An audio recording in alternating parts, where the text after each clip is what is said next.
Assalamualaikum warahmatullahi wabarakatuh.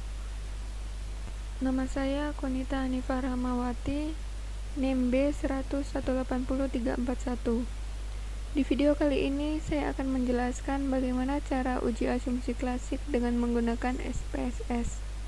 Di sini saya menggunakan data multivariat, yaitu pengaruh jumlah pinjaman, dana hibah, konsumsi, dan produk terhadap pendapatan.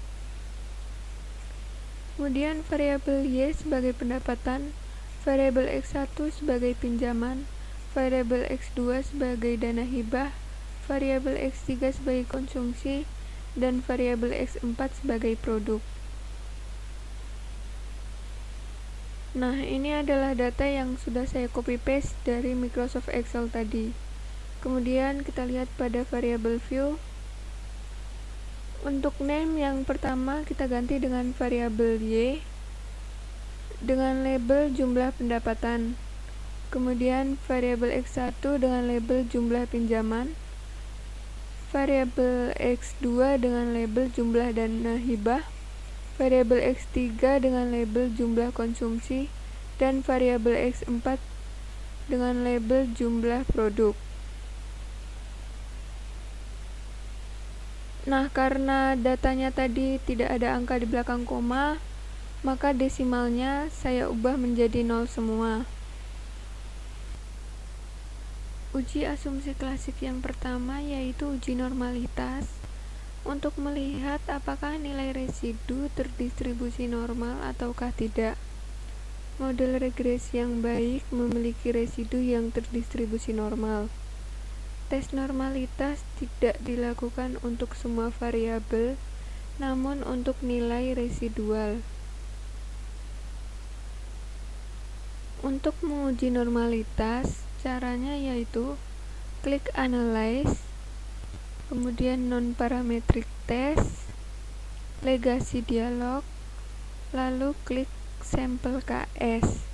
Kemudian kita masukkan semua variabelnya ke kotak tes variabel list, kemudian beri centang pada tulisan normal, kemudian kita klik OK.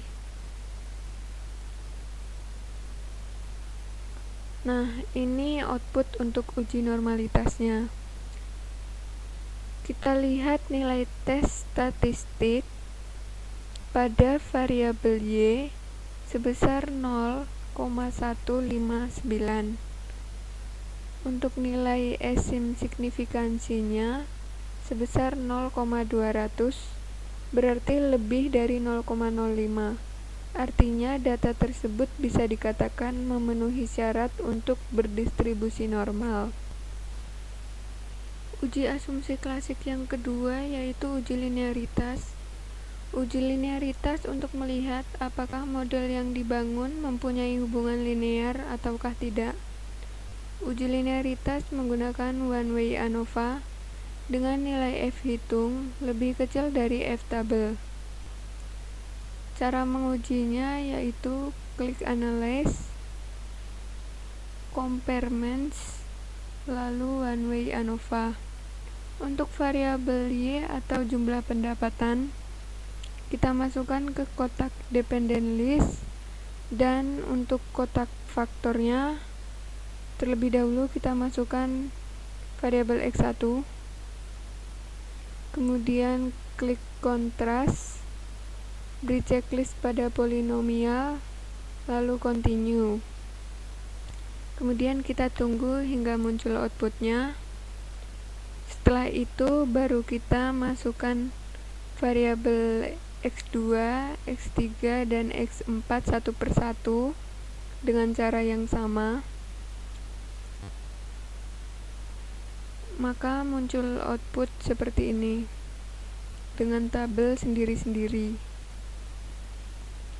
Nah, sebelum menganalisis output dari uji linearitas, kita perlu mencari nilai dari F tabel. Diketahui K ada 4, yaitu X1, X2, X3, dan X4. N-nya ada 12, yaitu jumlah data. Dengan rumus F tabel sama dengan K titik koma n min k sama dengan 4 titik koma 12 min 4, hasilnya 4 titik koma 8. Kemudian kita cari pada tabel, kita tarik angka 4 dan 8, maka diperoleh hasil sebesar 3,84.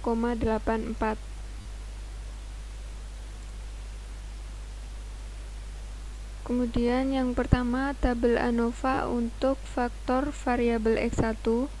Di sini terlihat bahwa nilai F hitungnya pada bagian deviasi sebesar 0,130 dan F tabel yang sudah kita cari tadi sebesar 3,84. Artinya F hitung lebih kecil dari F tabel. Dan untuk nilai probabilitasnya yaitu sebesar 0,939, artinya lebih dari 0,05, sehingga dapat disimpulkan bahwa hubungan antara variabel X1 dengan variabel Y linier. Kemudian tabel one way ANOVA yang kedua yaitu X2. Di sini terlihat bahwa nilai F hitungnya pada bagian deviasi sebesar 0,444 dan F tabelnya tadi 3,84. Artinya F hitung lebih kecil dari F tabel. Dan nilai probabilitasnya kita lihat sebesar 0,656. Artinya lebih besar dari 0,05. Sehingga dapat disimpulkan bahwa hubungan antara variabel X2 dengan variabel Y linier. Berikutnya tabel one way ANOVA untuk X3. Nilai F hitung pada bagian deviasi sebesar 0,129 dan F tabelnya tadi 3,84. Artinya F hitung lebih kecil dari F tabel dan nilai probabilitasnya sebesar 0,987. Artinya lebih besar dari 0,05, sehingga dapat disimpulkan bahwa hubungan antara variabel X3 dan variabel Y linier. Yang terakhir, tabel one way ANOVA untuk X4. Nilai F hitung pada bagian deviasi sebesar 0,267 dan F tabelnya tadi 3,84. Artinya F hitung lebih kecil dari F tabel. Dan nilai probabilitasnya bisa kita lihat sebesar 0,915. Artinya lebih besar dari 0,05, sehingga dapat disimpulkan bahwa hubungan antara variabel X4 dengan variabel Y linier. Pengujian yang ketiga yaitu uji autokorelasi, yaitu menguji pengaruh variabel independen terhadap variabel dependen, sehingga tidak boleh ada korelasi antara pengamatan dan data observasi sebelumnya. Uji autokorelasi menggunakan analisis Darwin-Watson. Jika nilai D sama dengan 2, maka tidak terjadi autokorelasi sempurna. Jika nilai D antara 1,5 sampai 2,5, maka data tidak mengalami autokorelasi. Jika nilai D sama dengan 0 sampai 1,5, maka memiliki autokorelasi positif. Jika nilai D lebih besar dari 2,5 sampai 4, maka memiliki autokorelasi negatif. Untuk menguji autokorelasi, caranya klik Analyze Regression Linear. Untuk variabel Y, kita masukkan ke kotak dependen, dan variabel X1, X2, X3, dan X4 kita masukkan ke kotak independen. Kemudian kita klik statistik. Kita beri centang pada Darwin-Watson, lalu continue, kemudian OK. Maka muncul outputnya seperti ini. Untuk analisis uji autokorelasi bisa kita lihat pada tabel model summary. Nilai Darwin-Watson-nya sebesar 2,097. Ini berarti termasuk pada kategori antara 1,5 sampai 2,5.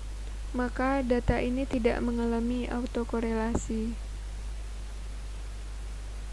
Uji berikutnya yaitu uji multikolinearitas dan uji heteroskedastisitas. Caranya kita klik Analyze, Regression, lalu Linear. Variabel Y kita masukkan ke kotak dependent, variabel X1 sampai X4 kita masukkan ke kotak independent, kemudian klik statistik, beri centang pada collinearity diagnostics, lalu continue, kemudian kita klik plots, klik as receipt, masukkan ke kotak Y, dan klik Z-pad, masukkan ke kotak X, beri centang pada histogram dan normal probability plot. Untuk melihat pengujian heteroskedastisitas, continue lalu OK. Nah, uji multikolinearitas yaitu untuk mengetahui apakah antara variabel bebas terjadi multikolinearitas atau tidak. Menurut Imam Ghazali, tidak terjadi gejala multikolinearitas jika nilai toleransi lebih besar dari 0,1 dan nilai VIF lebih kecil dari 10. Nah, ini outputnya. Bisa kita lihat pada tabel koefisien pada kolom tolerance dan VIF. Di sini terlihat nilai toleransinya 0,615, 0,755, 0,533, dan 0,585.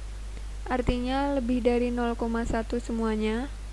Dan untuk nilai VIF-nya kita lihat di sini 1,626, 1,325, 1,878, dan 1,710.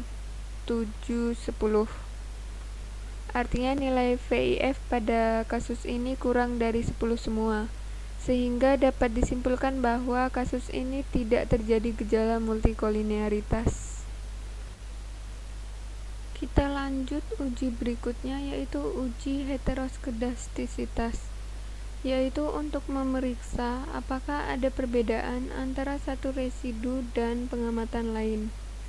Menurut Imam Ghazali, tidak terjadi heteroskedastisitas jika tidak ada pola yang jelas, yaitu bergelombang, melebar, kemudian menyempit pada gambar scatter plots, serta titik-titik menyebar di atas dan di bawah angka 0 pada sumbu Y. Kita lihat pada output. Uji heteroskedastisitas bisa dilihat pada scatter plot. Di sini titik-titik membentuk acak, tidak membentuk pola yang jelas, dan titik-titik berada di atas maupun di bawah angka 0 pada sumbu Y, sehingga bisa disimpulkan bahwa pada kasus ini tidak ada gejala heteroskedastisitas. Sekian dari saya. Jika masih ada kekurangan dan kesalahan, saya mohon maaf. Wassalamualaikum warahmatullahi wabarakatuh.